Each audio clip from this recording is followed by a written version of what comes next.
What's up, guys?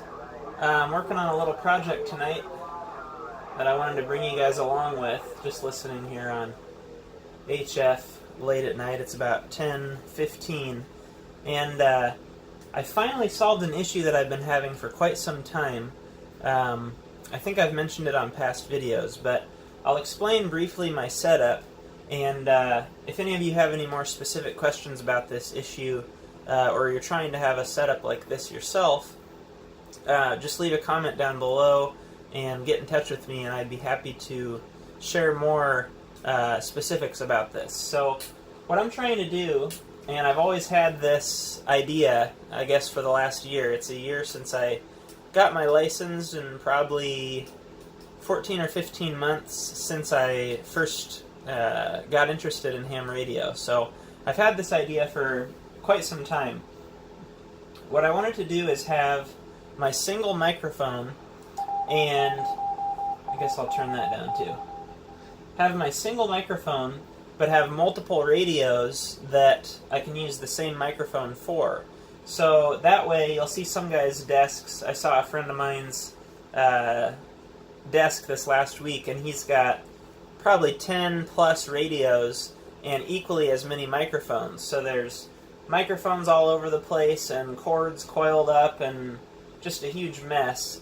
And I kind of like to get away from that and do a setup like this. So what I've got here is my Heil PR781, and this is a modern microphone that Heil just came out with right about when the 7300 came out. The ICOM 7300 is my understanding, and I think that would be maybe within the last 5 or 6 years. So this is modern, which means it also has a low impedance output. That's kind of a modern thing. So it has a 600 ohm impedance output.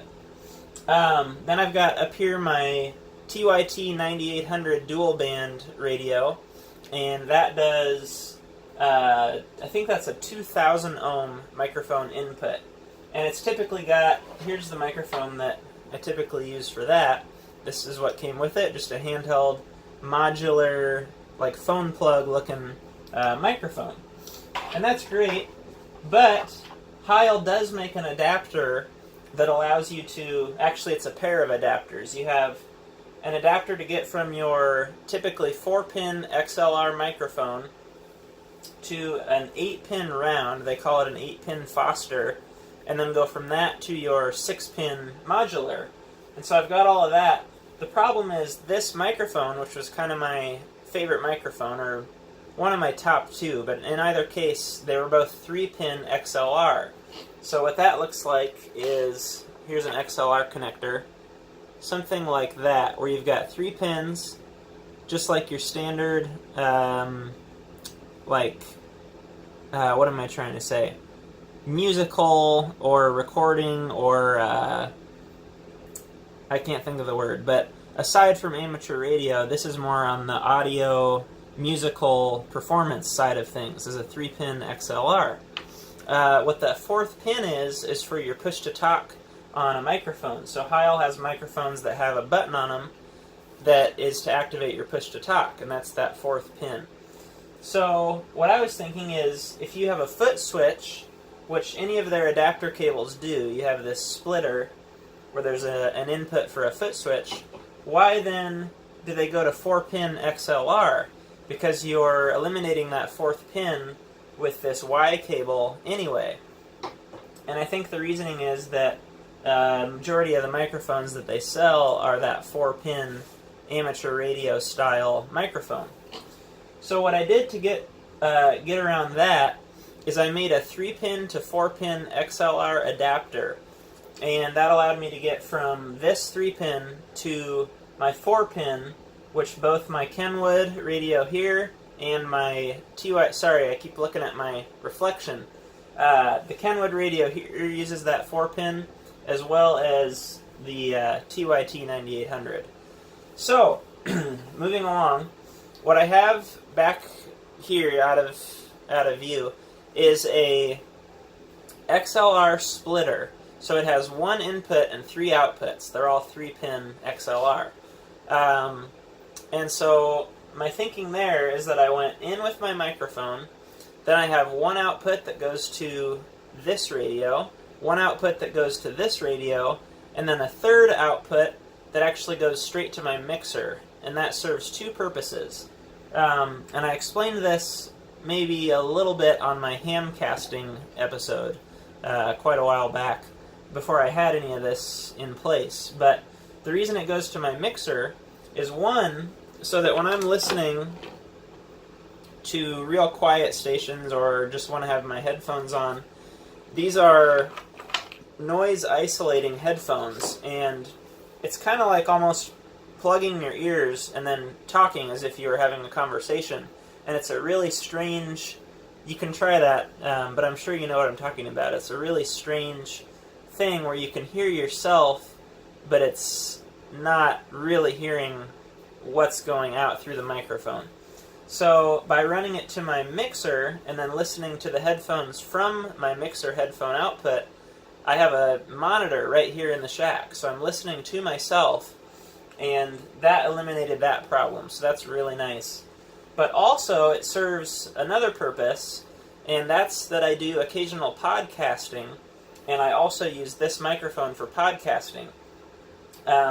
So what I do is run an output from my mixer into actually my cell phone, which has my podcasting app on it, and it works pretty slick that way. So with that, I'm able to accomplish four things with one microphone. And so what I'm working on tonight is I have this little switching box back here, and this has two toggle switches on it, and it has 1 1/4-inch input and 2 1/4-inch outputs. Now what I'm doing with that is, on the ground I have my Heil foot switch for my push-to-talk. So whenever it's my turn on the radio, for those of you that don't know, I push that down and that keys the radio, they call it. So I'm now transmitting. And then I release and I'm now receiving. So this microphone is being fed to both radios all the time, but by selecting a certain toggle switch, I'm sending the foot switch to that radio. So if I'm talking locally on my, it's weird in the reflection, talking locally on my 9800, I flip that toggle switch up, flip the other one down, and I'm keying that radio. Then, if I want to talk on my HF, my Kenwood, I flip that toggle up and the other one down, and I'm keying that radio. And I was having an issue with this. What was happening is I liked to listen to one radio or the other. Usually I'm listening on HF while I'm talking on VHF, on 2 meters typically. And I would get a huge amount of interference from my HF radio being on that could be heard through my transmitted signal on the other radio. And I took months and months trying every possible thing, and finally yesterday I figured out what it is, and tonight I'm hoping to solve it completely. What it was is, I don't have them out here, but when I made this switching box, I was using a single pole, single throw toggle switch. So it had 3 pins on it, and it was an on-on style switch. So up was on one way and down was on the other way, and I just left that down pin disconnected, so that was my off. And the problem was, the way I had it wired is the grounds between both radios, push-to-talk lines, were connected all the time. And what I was doing is just switching the tip. So if you look at a typical 1/4-inch, you have your sleeve and your tip.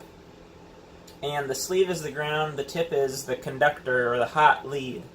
And I was switching the tip. And the problem was the grounds were tied, causing a ground loop at all times. And so what I've done now to solve that is gone and got a dual pole, dual throw switch. And what I'm going to do with this is hook up both the ground and the tip, so both the sleeve and the tip, up to this switch, and that way when I switch it down, both will be disconnected. And I've somewhat tested that. I actually went and bought the wrong style of switch yesterday. I bought a dual pole single throw. So it was it was the 2 poles, but it didn't have these top 2 pins. And what that switch does is only switches half of your terminals. So you have these 2 being switched on and off. These 2 are always connected. And so the problem was I still had my tip connected even though my ground was disconnected. And that got rid of, the reports are about 80 to 90% of the noise from the guys that I've talked to. But now I'm hoping that if I disconnect both the tip and the sleeve, I'll get rid of 100% of the noise. So I'll just let you guys sit and watch for a little while, and I'm going to get to work on this. So one thing I've got to do, since these switches, these are the only ones that were available locally, and since they're so large, they barely fit into my little project enclosure. And so I've got to cut these screw-type lugs off of here, and I'm going to end up just soldering my wires to the chopped-off terminals. I'm going to turn this radio back up for you guys to listen to while I work on this.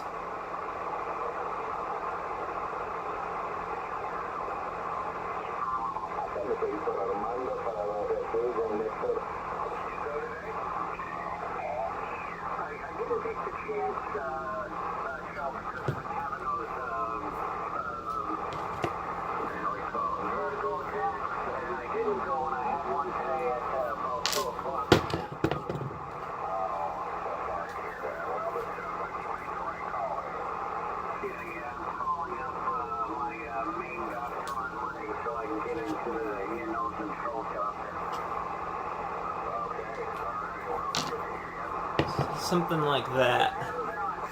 And I'll show you my switch box from yesterday, just to give you an idea what the finished product will look like. So we've got something like that. So I've got my input, my 2 radio outputs, and then a toggle on both sides. And you can see the wiring there. I've got my tip and sleeve from that side, tip and sleeve from that side, and then my both coming from my foot switch going to the other side. So I just connect one side or the other from here to here, or here to here, and that's it. So anyway, hopefully that makes sense. And again, if any of you have any further questions about that, or want to try something like this yourself, let me know, and I'd be glad to help. So I'll let you guys know how it goes on the next video. Thanks for watching, and like and subscribe. I'll see you on the next one.